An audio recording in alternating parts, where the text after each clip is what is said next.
الحمد لله نحمده ونستعينه ونستغفره ونؤمن به ونتوكل عليه ونعوذ بالله من شرور أنفسنا ومن سيئات أعمالنا من يهده الله فلا مضل له ومن يضلله فلا هادي له ونشهد أن لا إله إلا الله وحده لا شريك له ونشهد أن محمدا عبده ورسوله أما بعد فأعوذ بالله من الشيطان الرجيم بسم الله الرحمن الرحيم يا أيها الناس كلوا مما في الأرض حلالا طيبا ولا تتبعوا خطوات الشيطان إنه لكم عدو مبين صدق الله المولانا العظيم وبلغنا رسوله النبي الأمين المتين المبين الكريم ونحن على ذلك لمن الشاهدين والشاكرين والحمد لله رب العالمين إن الله وملائكته يصلون على النبي يا أيها الذين آمنوا صلوا عليه وسلموا تسليما اللهم صل على محمد وعلى آل محمد بارك وسلم صلوا عليه صلاة وسلاما عليك يا رسول الله صلی اللہ تعالی علیہ وسلم تمام حمد و ثنا تعریف و توصیف خوبیہ بھلائیہ اللہ جل مجدہ الکریم کی ذات بابرکات کے لیے لاکھوں کروڑوں بے حساب بے شمار درود و سلام ہو اللہ کے حبیب و محبوب حضرت محمد مصطفیٰ صلی اللہ علیہ وسلم کے ذات والا صفات پر اللہ تعالیٰ کی بارگاہ میں دعا گو ہوں اللہ پاک میری زبان پر کلمہ حق جاری فرمائے۔ محترم سامعین و حضرات،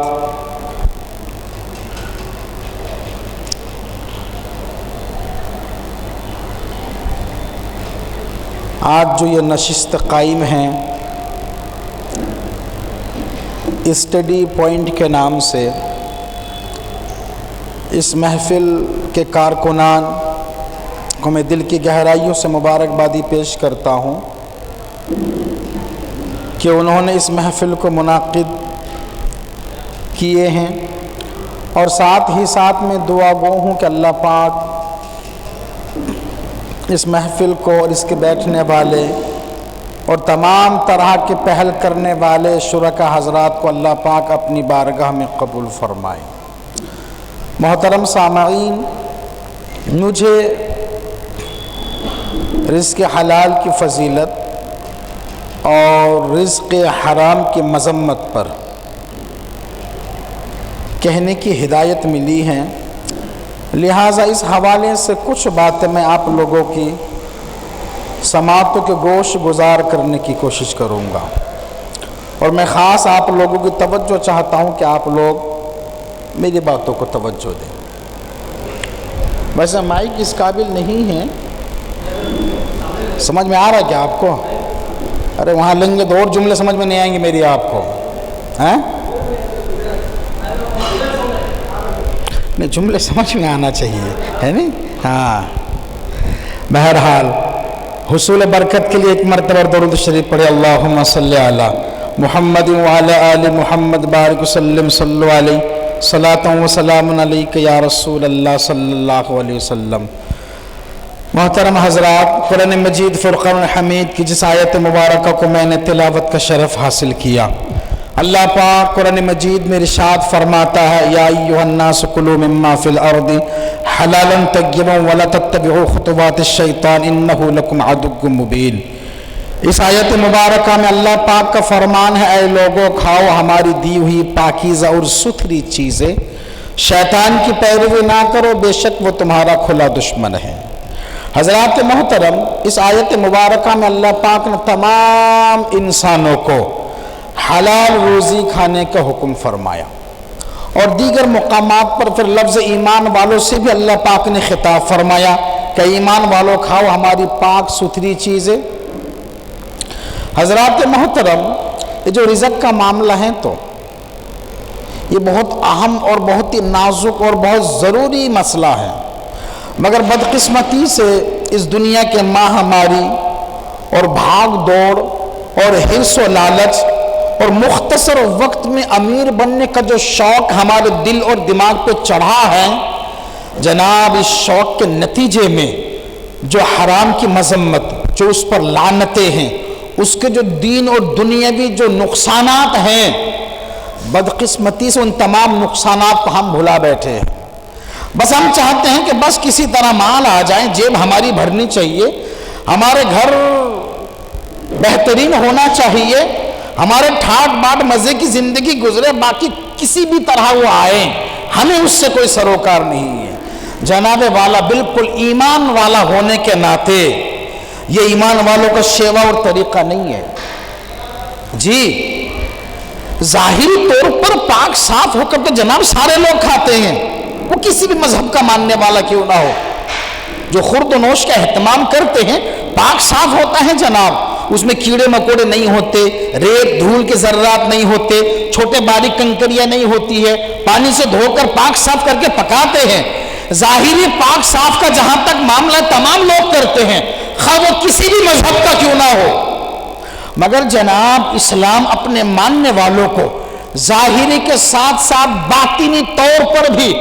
پاک صاف کھانے کا حکم فرمایا۔ حضرات جس طرح ظاہری طور پر ہم پاک صاف چیزوں کو مہیا کرتے ہیں اور لقمہ کی صورت میں کھاتے ہیں، جناب ٹھیک اسی طرح بلکہ اس سے کہیں زیادہ ہمیں باطنی طور پر پاک صاف رکھنا ضروری تھا، کیونکہ حضرات محترم اگر ظاہری طور پر ہمارا کھانا، ہمارا لقمہ پاک نہیں ہوگا، زیادہ سے زیادہ کیا ہوگا جناب؟ پیٹ کا ہاضمہ خراب ہو سکتا ہے، وقتی طور پر تکلیف ہو سکتی ہے، مگر جناب اگر باطنی طور پر اگر وہ سود کا ہے، اگر وہ حرام کا ہے، اگر کسی بھی طرح شریعت کے نقطہ نظر میں وہ جائز اور حلال نہیں ہے، تو جناب والا نہ صرف پیٹ کا نظام بلکہ نسل انسانی کا پورا وجود کا معاملہ دھرم برم ہو جاتا ہے، بلکہ جو روحانی رشتہ ہے وہ رشتہ بھی جناب کٹ جاتا ہے۔ اس لیے ظاہر کے ساتھ ساتھ باطنی طور پر صفائی ستھرائی کا ہونا بہت ضروری ہے، اور یہ اسلام نے اپنے ماننے والوں کو فرمایا ہے کہ ستھری پاکیزہ چیزیں کھاؤ، ظاہر کے ساتھ ساتھ تم نے باطن کا بھی خیال رکھنا ہے۔ اب جناب اس حوالے سے کچھ باتیں فضیلت حلال روزی کی اور مذمت حرام روزی کے حوالے سے کچھ باتیں بتا کے میں اپنی بات کو مکمل کروں گا۔ جناب جو بندہ رزق حلال کماتا ہے وہ ایک فرض کے بعد دوسرا فرض گویا کہ ادا کر رہا ہے، اور اس کے حلال کمانے والے کی رب رسول کی بارگاہ میں بڑا درجہ اور بڑی فضیلتیں ہیں جناب۔ احیاء العلوم میں حجت الاسلام امام محمد غزالی رحمہ اللہ نے سلف صالحین اور بزرگان دین کے اقوال کو نقل کیے۔ امام محمد غزالی فرماتے ہیں کہ سلف صالحین، اولیاء کرام، بزرگان دین کا یہ اصول اور ان کا قول ہوتا تھا کیا کہ جب کوئی بندہ رزق حلال کھاتا ہے تو رزق حلال کھانے کی وجہ سے، رزق حلال کھانے کی وجہ سے اللہ پاک ان کے گزشتہ گناہوں کو معاف فرماتا ہے، صغائر چھوٹے گناہوں کو۔ اور جناب جو بندہ ذلت کی جگہ پر کھڑا ہو کر رزق حلال کماتا ہے، اس کے نامہ اعمال میں سے اس کے گناہ اس طرح جھڑتے ہیں جس طرح سوکھے درخت کے پتے جھڑتے ہیں۔ جناب رزق حلال کما کر کھانے کی بڑی فضیلتیں ہیں، اس کا بڑا درجہ ہے، اور درجہ کتنا بڑا ہے آپ اس حدیث پاک کے حوالے سے اندازہ لگائیں۔ اس حدیث کو امام طبرانی رحمہ اللہ معجم الکبیر میں نقل کرتے ہیں، وہ کہتے ہیں کہ حضور پاک صلی اللہ علیہ وسلم کا فرمان ہے یہ۔ ایک موقع پر صحابہ کرام کے درمیان آپ علیہ السلام تشریف فرما تھے، ایک نوجوان صحت مند مضبوط ہٹا کٹا آدمی حضور اور صحابہ کے درمیان سے وہ گزر کر اپنی روزی کے لیے نکلا۔ صحابہ میں سے جناب ابوبکر صدیق رضی اللہ عنہ نے حضور علیہ السلام سے اپنے ایک خواہش کو ظاہر کیا اور کہا یا رسول اللہ صلی اللہ علیہ وسلم، یہ جو بالکل صحت مند ہٹا کٹا آدمی روزی حاصل کرنے کے لیے تیزی کے ساتھ بھاگ دوڑ کرتے ہوئے گیا، کاش یہ اگر دین کے راہ پر اپنی محنت کو صرف کرتا، اگر یہ رب کے راہ میں جہاد کرتا تو ان کے لیے کس قدر بہتر ہوتا۔ حضرات محترم یہ انہوں نے اپنا ایک رائے رکھا، اپنی خواہش کو انہوں نے ظاہر کیا۔ حضرات جب ابوبکر صدیق نے یہ بات کہی نا حضور کو، آگے سے حضور علیہ السلام کا جواب سنیں۔ آپ علیہ السلام نے فرمایا اگر وہ شخص جو جہد اور دوڑ دھوپ کرتے ہوئے روزی حاصل کرنے کے لیے گیا ہے، اگر وہ اپنی ضرورت کی کفالت کے لیے گیا ہے تو وہ فی سبیل اللہ ہے، اگر وہ اپنے چھوٹے چھوٹے بال بچوں کی کفالت کے لیے روزی حاصل کرنے کے لیے وہ جو دوڑ دھوپ کر رہا ہے وہ بھی فی سبیل اللہ ہے، اگر وہ اپنے بوڑھے ماں باپ کی خدمت کے لیے دوڑ دھوپ کر رہا ہے وہ بھی فی سبیل اللہ ہے۔ پھر چوتھی دفعہ حضور نے فرمایا اگر وہ بڑائی مارنے کے لیے، لوگوں کے نگاہوں میں اپنے مال و زر کی برتری جمانے کے لیے، اگر وہ اپنے مال کا سرمایہ اور اپنے مال کو ذخیرہ کرنے کے لیے اگر وہ اس کام سے نکلا ہے پھر وہ فی سبیل اللہ نہیں ہے۔ حضرات محترم، پتہ کیا چلا کہ بندہ رزق حلال حاصل کرنے کے لیے اگر وہ نکلا ہے تو جناب وہ اللہ کے راہ میں ہے، اگر وہ رزق حلال حاصل کرنے نکلا ہے وہ اللہ تعالیٰ کی راہ میں ہے۔ اور جناب ایک اور حدیث سنیں آپ، اس حدیث کو امام محمد غزالی احیاء العلوم میں نقل کرتے ہیں۔ وہ کہتے ہیں کہ ایک موقع پر جناب عیسیٰ علیہ السلام نے ایک شخص کو عبادت گاہ کے کونے پر کھڑے ہو کر عبادت کرتے دیکھا، بالکل جس طرح کوئی بندہ اعتکاف کی صورت میں ہوتا ہے نا، تمام کام کاج اپنے کاروبار ضروریات کو بالائے طاق رکھتا ہے، مسجد میں بیٹھ جاتا ہے، ٹھیک معتکف کی حیثیت سے ایک نوجوان عبادت گاہ کے کونے پر بیٹھ کر عبادت میں مصروف تھا۔ حضرت عیسیٰ علیہ السلام نے جب اس نوجوان کو دیکھا نا، پوچھا کہ بھائی تم عبادت میں اپنی آپ کو مصروف کر رکھے ہو تو تمہاری کفالت کون کرتا ہے؟ روزی روٹی کا جو ذریعہ ہے وہ تمہیں مہیا کون کرتا ہے؟ جناب توجہ چاہوں گا میں آپ کی، حضرت عیسیٰ علیہ السلام نے اس عبادت گزار نوجوان سے جب پوچھا کہ عبادت تو تم کر رہے ہو، تمہاری کفالت کون کرتا ہے؟ آگے سے وہ نوجوان نے کہا میرا بھائی ہے جو میرا کفیل ہے، وہ میری کفالت کرتا ہے، وہ روزی کماتا ہے۔ حضرات محترم، جب اس نوجوان نے اپنی کفالت کا اپنے بھائی کا نام لیا، آگے سے حضرت عیسیٰ علیہ السلام نے فرمایا اگر یہی بات ہے تو تم سے بڑا عبادت گزار تمہارا بھائی ہے، اگر یہی بات ہے کہ تمہارا کفیل تمہارا بھائی ہے، وہ تمہارا بھی روزی حاصل کرتا خود کا بھی کرتا ہے تو تم سے بڑا عبادت گزار ہے۔ حضرات محترم، اس حدیث پاک سے پتہ کیا چلا کہ ہم نے عبادات کے اوقات پر عبادات ادا کرنی ہے، رب رسول کا جو حکم ہے وہ ہم نے انجام دینا ہے۔ باقی جو اوقات ہیں جناب، باقی اوقات میں رزق حلال حاصل کرنا یہ بھی عبادت ہے، اور اس کے درجے کس قدر ہے آپ اندازہ لگائیں اس بات سے۔ اس حدیث کو امام غزالی نے احیاء العلوم میں نقل کی ہے اور امام بہقی نے سنن الکبری میں روایت کرتے ہیں۔ وہ کہتے ہیں کہ حضور پاک صلی اللہ علیہ وسلم نے ارشاد فرمایا جو شخص اپنی آپ کو اور اپنے اہل و عیال کو دوسروں کے سامنے سوال کرنے سے بچانے کے لیے جد و جہد کرتا ہے، توجہ، جو شخص اپنی آپ کو اور اپنے اہل کو دوسروں کے سامنے ہاتھ پھیلا کر سوال کرنے سے بچانے کے لیے جو جدوجہد کرتا ہے، جو بھاگ دوڑ کرتا ہے، اس نوجوان اور اس شخص، اس فرد کا رب کی بارگاہ میں مقام کتنا بلند ہے۔ وہ کہتے ہیں کہ جب قیامت کے میدان میں یہ شخص اللہ تعالیٰ کی بارگاہ میں پہنچے گا اور جب وہ رب سے ملاقات کرے گا تو رزق حلال کمانے کی وجہ سے اپنے آپ کو اور اپنے اہل و عیال کو دوسروں کے سامنے ہاتھ نہ پھیلانے کے لیے جو بندہ کڑی محنت کرتا ہے، اس آدمی کا چہرہ رب کی بارگاہ میں جب یہ ملاقات کرے گا، اس آدمی کا چہرہ 14ویں رات کے چاند کی طرح روشن ہوگا۔ اللہ اکبر، جناب والا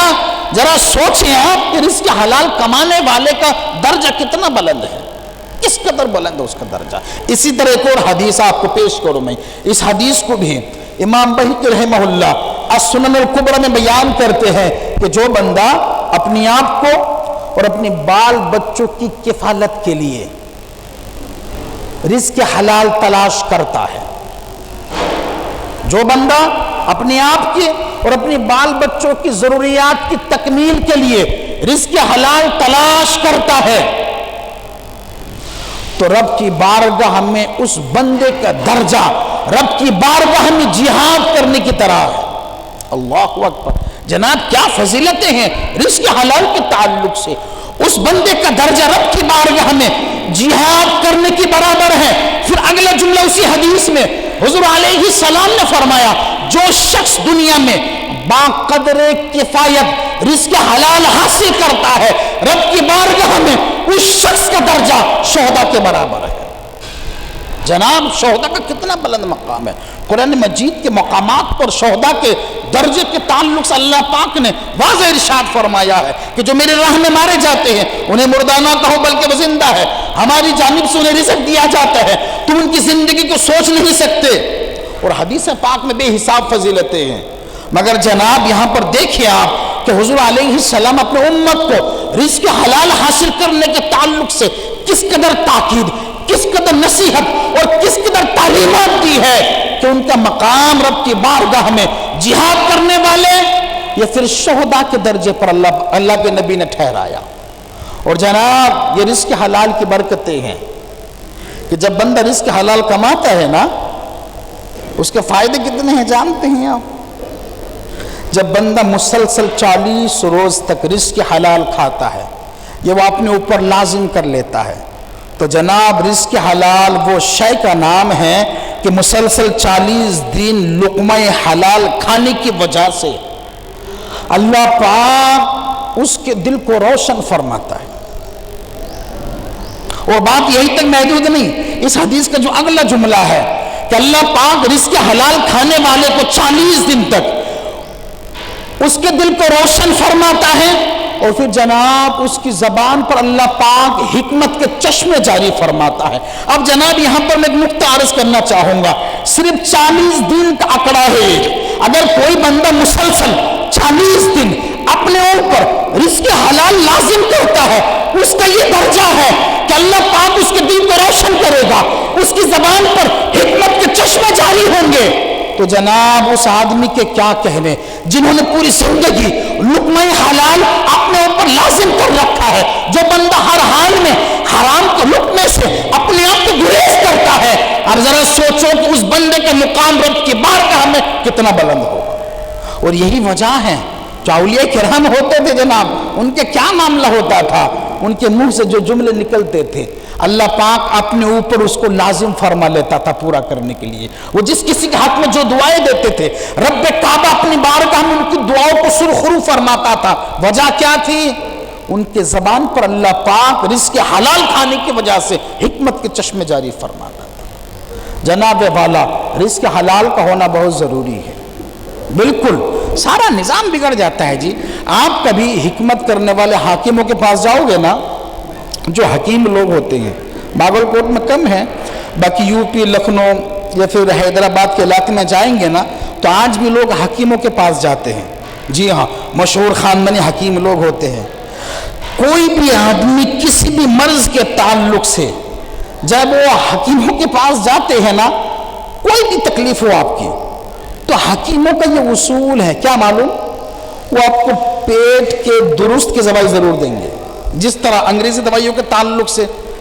نہر پیٹ گولی لینا، کیوں؟ تاکہ پیٹ کا گیس کا خاتمہ ہو جائے، پیٹ صاف ہو جائے، پھر اس کو ناشتہ کرو پھر باقی گولیاں لینا ہے۔ تو جناب حکیموں کا یہ اصول ہے۔ حکیموں کا کہنا یہ ہے کہ انسان بیمار جب پڑتا ہے جب اس کا پیٹ کا نظام برابر نہیں ہوتا، یہ حکیموں کا کہنا ہے۔ اور سب سے پہلے پیٹ کی درست کے لیے وہ دوائی دیں گے آپ کو، باقی آپ کی جو شکایت، جو مرض، جو تکلیف ہے اس کی دوائی دیں گے۔ جناب والا یہ حکیموں کا کہنا ہے، حکما کا، کہ انسان بگڑتا تبھی ہے، انسان بیمار تب ہی ہوتا ہے جب اس کا پیٹ درست نہیں ہوتا۔ بھلے کسی بھی بیماری کے لیے جاؤ سب سے پہلے وہ پیٹ کے سدھار کی دوائی دیں گے۔ جناب والا جس طرح حکیم لوگ کہتے ہیں کہ جسم کے بگاڑ کا جو ذریعہ ہے وہ پیٹ ہے، جناب ٹھیک اسی طرح بندہ جو روحانی طور پر معاملہ ہے، بندے کا جو خدا کے ساتھ رشتہ رہتا ہے، بندے جو اعمال صالح ہوتے ہیں، تمام کے تمام نیک اعمال اور روحانی رشتے کا تعلق رزق حلال سے جڑا ہے۔ اگر جناب رزق حلال نہیں ہے آپ کا، اگر ہمارا رزق حلال نہیں ہے جناب، ہم کرنے کو کچھ بھی کر جائیں مگر جناب اللہ کی بارگاہ میں ہم مقبول نہیں ہو سکتے۔ امام ذہبی رحمہ اللہ اپنی کتاب الکبائر میں اس حدیث کو بیان کرتے ہیں، وہ کہتے ہیں کہ حضور صلی اللہ علیہ وسلم نے ارشاد فرمایا، بیت المقدس میں ایک فرشتہ ہے جو ہر رات ان جملوں کے ساتھ ندا کرتا ہے، اور جملہ کیا ہے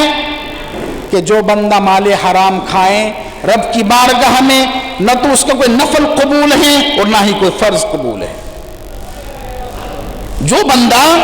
حرام کی روزی کھاتا ہے اس کے نفل بھی قبول نہیں ہے جناب، اور اس کا کوئی فرض بھی قبول نہیں ہے۔ اب اندازہ لگاؤ جناب، جب قبول ہی نہیں ہے تو پھر اس آدمی کا کیا انجام ہوگا جناب، میں کیا کہوں۔ اللہ اکبر۔ اور آگے دیکھیں آپ، اس حدیث کو مشکات میں بیان کیا گیا، اور امام احمد بن حنبل رحمہ اللہ اپنی مسند میں اس حدیث کو بیان کرتے ہیں، اور اس حدیث کے راوی حضرت عمر رضی اللہ عنہ ہیں، وہ کہتے ہیں کہ حضور پاک صلی اللہ علیہ وسلم نے ارشاد فرمایا کہ کوئی بندہ 10 درہم میں کپڑا خریدے، توجہ، کوئی آدمی 10 درہم میں کپڑا خریدے اور 10 درہم میں سے 9 درہم حلال کے ہیں، صرف 1 درہم حرام کا ہے، اور جناب ٹوٹل 10 درہم میں اس نے یہ کپڑا خریدا، وہ کپڑا جب تک اس کے وجود میں رہے گا اور اس کپڑے کو پہن کر وہ جتنی نمازیں پڑھے گا، لم یقبل اللہ تعالی لہ صلاۃ، کہتے اس کی کوئی بھی نماز رب کی بارگاہ میں قبول نہیں ہوگی۔ اللہ اکبر۔ جناب یہ کس قدر افسوسناک والی حدیث ہے۔ اس حدیث سے ہمیں نصیحت حاصل کرنی چاہیے کہ جناب جو بھی روکھی سوکھی ہے حلال کا ہونا ضروری ہے۔ اگر جناب حلال کی روزی نہیں ہے پھر جناب کوئی بھی کام پراپر طریقے سے ہو ہی نہیں سکتا، بلکہ جناب دعائیں ہماری معطل ہو جاتی ہے، رب کے حضور دعائیں نہیں پہنچ سکتی ہے۔ جی وہ ایک مشہور حدیث شاید آپ نے سنی ہوگی، میں بات اپنے مکمل کر رہا ہوں۔ اس حدیث کو مکاشفۃ القلوب میں حجت الاسلام امام محمد غزالی بیان کرتے ہیں، وہ کہتے ہیں کہ ایک موقع پر حضرت موسیٰ علیہ السلام نے ایک شخص کو دیکھا، وہ ہاتھوں کو دست دراز کیے ہوئے آنسو بہا کر اللہ کے حضور دعائیں مانگ رہا تھا۔ حضرت موسیٰ علیہ السلام کوہ طور پر گئے اور جا کر اپنے کلام اور گفت شنید کے بعد انہوں نے اس آدمی کے تعلق سے عرض کیا کہ مالک کے 2 جہاں، تیرا فلاں بندہ دست دراز کیے ہوئے اور آنسو کے قطروں کے ساتھ تجھ سے دعائیں مانگ رہا تھا، مالک کے 2 جہاں تو اس کی دعاؤں کو قبول فرما۔ جب حضرت موسیٰ نے اس آدمی کی سفارش کیا، آگے سے اللہ پاک کی طرف سے جواب آیا، اے موسیٰ میرا وہ بندہ اپنے ہاتھوں کو اتنا دراز کرے اس کے ہاتھ آسمان کی بلندی کو چھو جائیں اور وہ اس قدر روئے کہ آنسوؤں کی جگہ پر خون نکل جائے، اس کی دعائیں قبول نہیں کروں گا۔ حضرت موسیٰ نے پوچھا یا رب العالمین اس کی کیا وجہ ہے؟ آگے سے اللہ پاک نے جواب دیا، اس کی پشت میں حرام ہے، اس کے پیٹ میں حرام ہے، اس واسطے اس کی کوئی دعا میری بارگاہ میں قبول نہیں ہوگی۔ جناب یہ کتنی بڑی بات ہے، یہ کتنی بڑی بات ہے جناب۔ تو صاحب رزق حلال کا ہونا بہت ضروری ہے، اور حضور کا واضح فرمان ہے لا يدخل الجنت جسد غزی بالحرام۔ حضور علیہ السلام نے فرمایا کہ ہر وہ گوشت جو حرام کی روزی سے پروان چڑھا ہے وہ جہنم کا حصہ ہے۔ ہر وہ گوشت جو رزق حرام سے پروان چڑھا ہے وہ جناب جہنم میں جلنا اور طے شدہ ہے۔ تو صاحب رزق حلال مہیا کرنا بہت ضروری ہے، اور رزق حلال کے بغیر ہماری دعائیں رب کی بارگاہ میں پہنچ نہیں سکتی۔ ڈاکٹر محمد اقبال نے بڑی خوبصورت بات کہی تھی، وہ کہے تھے کہ اے طائر لاہوتی اس رزق سے موت اچھی جس رزق سے ہوتی ہو پرواز میں کوتاہی۔ تو جناب والا اگر روزی ہماری درست نہیں ہے، اگر کھان پین ہم اس کے احتیاط نہیں برتیں گے، اگر اس میں ملاوٹ رہے گا تو جناب والا سارا نظام بگڑ جائے گا، سارا نظام بگڑ جائے گا۔ ہماری نہ تو کوئی دعائیں قبول ہوگی، نہ تو ہمارا روحانی رشتہ مضبوط ہو سکتا ہے، اور نہ ہی جناب ہماری نماز رب کی بارگاہ میں قبول ہو سکتی ہے، سارا نظام بگڑ جائے گا۔ اس واسطے میں آپ تمام کو دل کی گہرائیوں سے اس بات کی التجا کرتا ہوں کہ آپ لوگ رزق حلال مہیا کریں۔ جناب 2 روٹی کھائیں، چاہے گوشت کے بجائے دال چاول ہی کھائے، چٹنی روٹی کھائیں، بڑے مکان کی بجائے کسی جھوپڑی کے مکان میں رہ لیجئے گا جناب، کیونکہ دنیا بلا آخر مٹنے والی ہے، آخرت کی زندگی ہمیشہ ہمیشہ کی زندگی ہے، تو جناب دنیا پر آپ آخرت کو ترجیح دو، اور آخرت کی بھلائی کے لیے رزق حلال کا ہونا بہت ضروری ہے۔ اللہ تعالیٰ کی بارگاہ میں دعا گو ہوں، اللہ پاک ہم سب کو رزق حلال کھانے کمانے کی توفیق فرمائے، لقمہ حرام اور حرام کی کمائی سے اللہ پاک ہم سب کی حفاظت فرمائے، آمین۔ وما علینا الا البلاغ المبین۔ السلام علیکم، شکریہ۔